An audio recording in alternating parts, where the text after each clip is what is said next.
Vamos falar agora das etapas marcantes no estudo do grego. Quando você começa a aprender grego, você, por mais que demore, vai começar a chegar em certas etapas das quais você nunca vai esquecer. Por exemplo, quando você pela primeira vez consegue pronunciar, mesmo que não entenda o significado, pronunciar uma palavra ou uma frase inteira em grego antigo. Não só não só lendo as palavras no interlinear, não no transliterado, mas com os caracteres, com o alfabeto do grego. Então, fases ou etapas marcantes são essas. Eu lembro bem quando, na minha primeira aula de grego, na verdade, eu conheci uma professora numa igreja aqui de Brasília, e ela tinha uma apostila bem antiga, veio e no fim dessa primeira aula, tanto eu quanto a minha esposa, que pegamos juntos essa aula com ela particular, aprendemos a falar, né, de forma bem básica, uma palavrinha ou outra. Então foi uma aula de alfabeto. O Simplificando Grego Bíblico fez isso também, se vocês participaram daquela live, eles costumam passar aí o alfabeto, e aí tem muita gente que começa a falar, começa a ler já em grego. Então, como é que a gente traduz isso aqui? Sounding Greek out loud. Vamos dizer, ler palavras e frases no alfabeto grego. Outra etapa bem legal, você vai perceber, você vai provavelmente lembrar para sempre dela, é quando você começa a formar suas próprias frases, né, que falam composition em inglês, tentar lembrar aqui. É uma redação, né, quando você consegue redigir orações ou frases significativas. No caso, falar coisas que te importam. É um jeito de falar isso que eu estou dizendo. Finding and reading favorite passage. No caso, é encontrar certas passagens. Encontrar e ler certas passagens de um manuscrito.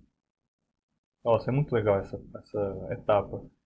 E não é nem certas passagens, né? Encontrar e ler o seu versículo favorito, né? O seu versículo favorito em um manuscrito.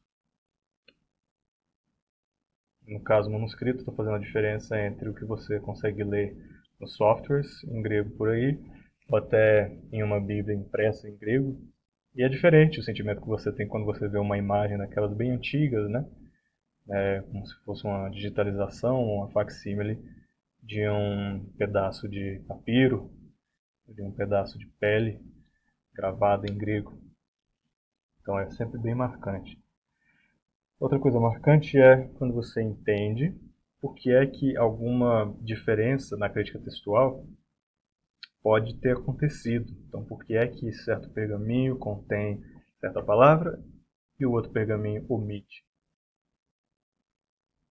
Ou o contrário, por que é que uma palavra, uma frase ah, parece simplesmente desaparecer, na verdade aparecer, que é conforme o tempo passa, que é o que a gente tem com aquela passagem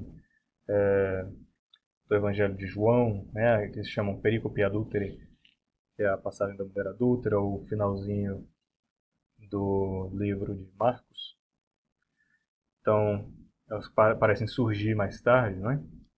Então, entender por que certas diferenças acontecem, bem interessante. Tem também razões, dizem os estudiosos, né, que quando as palavras no grego são ditadas, às vezes a dicção é ambígua, a pronúncia é ambígua, e aí alguns copistas copiam, fazem uma opção por copiar uma certa palavra, e outros copistas acabam escrevendo outra, porque a pronúncia é a mesma, né? Então, vamos traduzir isso aqui. Entender a razão de ser de certas diferenças entre manuscritos. Por exemplo,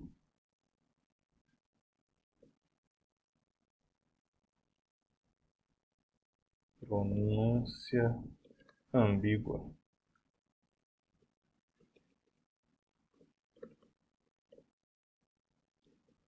É só colocar a mesma pronúncia.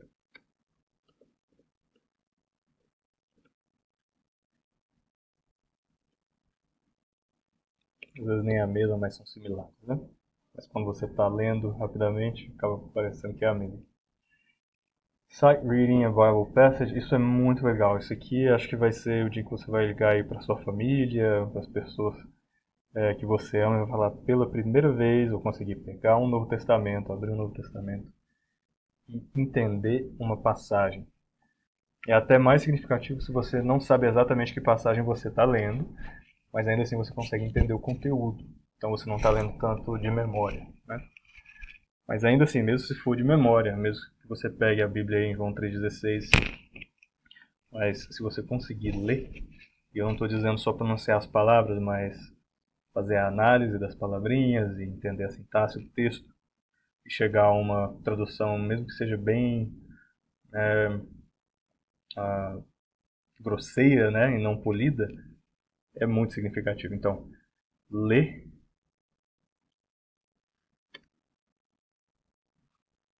uma passagem bíblica sem ajuda de dicionário ou interlinear. A gente vai falar um pouco do interlinear. Outra coisa, sight reading a non-biblical text também é bem significativo quando você sai do cânon bíblico e começa a pegar outros documentos da mesma época, né? O Didaquê, o livro de Enoque, os apócrifos, os pseudepígrafos, e consegue lê-los. E é legal porque você garante que não é a questão da sua memória, não é a sua memória do português te ajudando. Então, lê um texto extra bíblico. Memorizar e recitar ou escrever uma passagem favorita. Essa é bem legal também, quando você consegue colocar a sua cabeça para funcionar no grego, enquanto você recita uma passagem significativa para você. Então, seja o Pai Nosso, seja passagens famosas como João 3,16, ou até passagens do Antigo Testamento, como até o Salmo 23 inteiro, que você pode memorizar na Septuaginta. Memorizar e recitar uma passagem favorita é uma experiência muito doce, é muito gostoso quando você começa a fazer isso. Memorizar e recitar uma passagem favorita.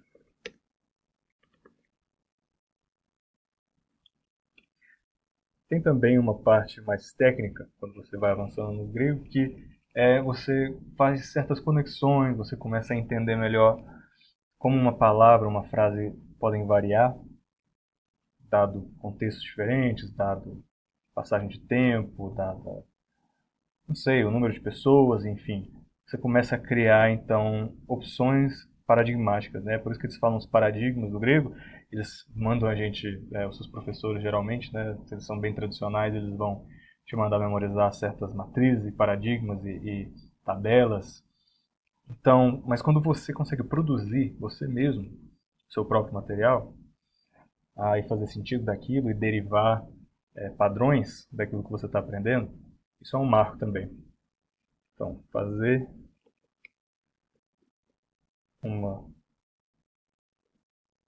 Não só fazer, né? Eu diria produzir por si só uma tabela útil.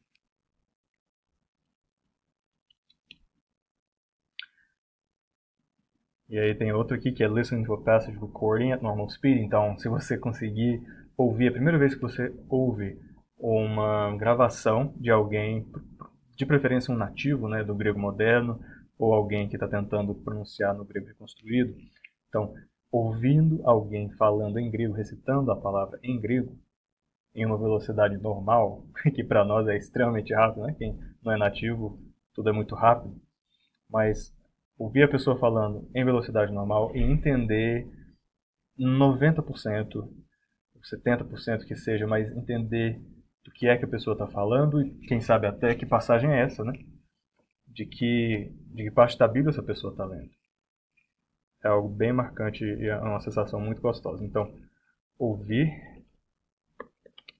uma passagem recitada no grego em velocidade normal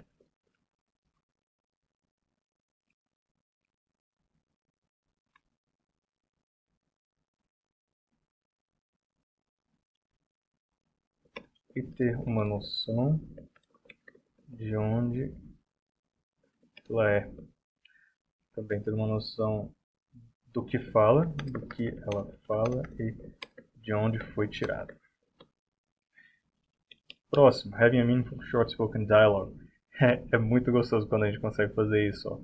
Quando a gente entende pelo menos um pouquinho de grego comunicativo, isso é para quem estuda, tá? Não é todo mundo que quer aprender grego comunicativo e não precisa realmente, se o seu objetivo é ler a Bíblia no original.